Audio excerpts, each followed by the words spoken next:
Important है काफ़ी है। जैसे हमने क्वेश्चन नंबर 3 किया था, सेम टू सेम वैसे ही करना है, वही मेथड है, बस फॉर्मूला अलग यूज़ करना होगा इसमें, ठीक है। हमें इंटीग्रेट करना है sine x sine 2x into sine 3x को।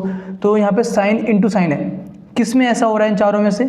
साइन ए इंटू साइन बी है ना, इसमें हो रहा है। बाकी में कॉस कॉस है, कॉस साइन है, साइन कॉस है, इसमें हो रहा है। लेकिन यहाँ पे क्या है, इंटू में -2 भी है, तो हमें मल्टीप्लाई करना होगा इससे, किससे? -2 से, ठीक है, ताकि हम ये फॉर्मूला यूज़ कर सके। तो मैं मल्टीप्लाई कर रहा हूँ -2 से और डिवाइड भी कर रहा हूँ। -2 से मल्टीप्लाई कर दिया और डिवाइड कर दिया, जो भी हमारा फंक्शन था साइन एक्स इंटू में साइन 2x इंटू में साइन 3x को, एक ही बात है। अब हम क्या करें, फॉर्मूला यूज़ करना होगा हमें। और फॉर्मूला क्या कहता है हमसे? फॉर्मूला कहता है कि इसकी वैल्यू इसके इक्वल होती है। तो ये पूरा को, इस पूरे को यूज़ कर लेते हैं, ठीक। मल्टीप्लाई इसे हम बाद में कर देंगे, इसे सॉल्व कर रहे हैं। ये फॉर्मूला है हमारे पास, इसके इक्वल होता है। तो ये हमारे पास क्या हो जाएगा, 1/2 माइनस का integration cos A plus B. Cos A क्या है हमारा, x है, और b क्या है 2x है, मतलब हमें cos 3x मिल गया। ऐड करने पे फिर minus cos a minus b. a हमारा x है, b हमारा 2x है, x माइनस 2x माइनस का x आएगा, ठीक है। और इनटू में इस पूरे के मल्टीप्लाई में क्या है, साइन 3x dx, ठीक है। और हमें ये बात तो पता है अच्छे से, साइन माइनस थीटा हमारा माइनस साइन थीटा होता है, और कॉस माइनस थीटा हमारा कॉस थीटा होता है। चैप्टर 2 में हमने इस पर अच्छे से बहुत बार बात भी की है, ये नया तो कुछ है नहीं। तो इसे मैं लिखने वाला हूँ -1/2 integration cos 3x minus cos x, ये क्यों हो गया, माइनस कॉस x से कॉस x, क्योंकि हमने ये फॉर्मूला यूज़ किया है, ठीक है। इस फॉर्मूले को यहाँ पे लिख देना साइड में, कॉस माइनस थीटा हमारा कॉस थीटा होता है। इनटू में क्या था, साइन 3x था, इसे भी लिख दो, dx मल्टीप्लाई कर लो इसको अंदर, तो हमारे पास क्या आएगा, -1/2 integration cos 3x into sine 3x minus sine 3x into cos x dx, ठीक है। एक ही बात है ना। अब इसको और सॉल्व करते हुए यहाँ पे भी कुछ फॉर्मूला यूज़ कर लो। cos a into sine b हो रहा है को, तो कौन सा यूज़ होगा बताओ, cos a into sine b कहाँ पे है, cos a into sine b, ये रहा, ठीक है। किसके इक्वल होता है, sine a plus b minus sine a minus b के, sine a plus b minus sine a minus b. आप इसमें ना ये वाला फॉर्मूला भी यूज़ कर सकते हो, कोई फ़र्क नहीं पड़ेगा, दोनों एक ही बात है, बस इसको आगे लिख दो, इसको पीछे लिख दो, तो ये वाला यूज़ कर पाओगे आप, आंसर दोनों का सेम ही आएगा, ठीक।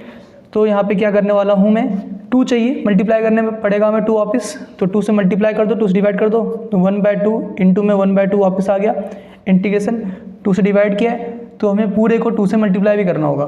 तो यहाँ पे मैं लिखने वाला हूँ 2, एक काम करता हूँ, इसको आगे पीछे लिख लेता हूँ, साइन 3x इंटू में कॉस 3x, ठीक, -2 साइन 3x इंटू में कॉस x।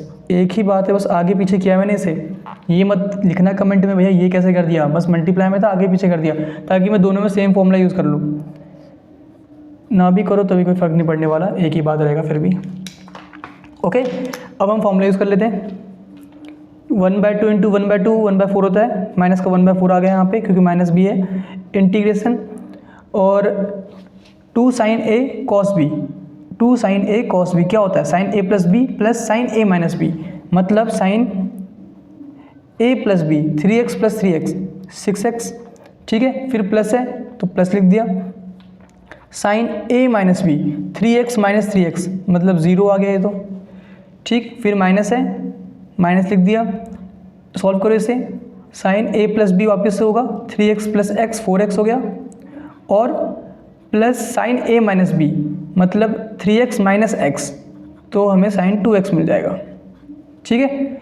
और यहाँ पे dx बड़ा सा ब्रैकेट के बाद, तो यहाँ से मुझे क्या मिला, -1/4 इंटीग्रेशन साइन 6x ठीक है, माइनस इंटू ये, तो ये भी नेगेटिव हो जाएगा, साइन 4x माइनस इंटू ये भी माइनस हो जाएगा, माइनस का साइन 2x और dx।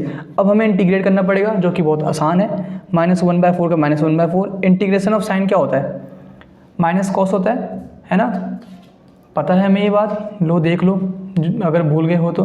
ठीक है, क्या होता है हमारे पास ये माइनस का cos x, तो हमें क्या मिलेगा, माइनस का cos x की वैल्यू क्या है 6x है यहाँ पे, और 6x को डिफ्रेंशिएट कर दो, ठीक है, और नीचे लिख दो, तो हमें डिफ्रेंशिएट करने पे 6 मिलेगा अपॉन में 6। और जिनको ये बात समझ में ना आई हो, मैंने क्वेश्चन नंबर 3 में भी बताया था, और तो और 7.2 में भी किया था।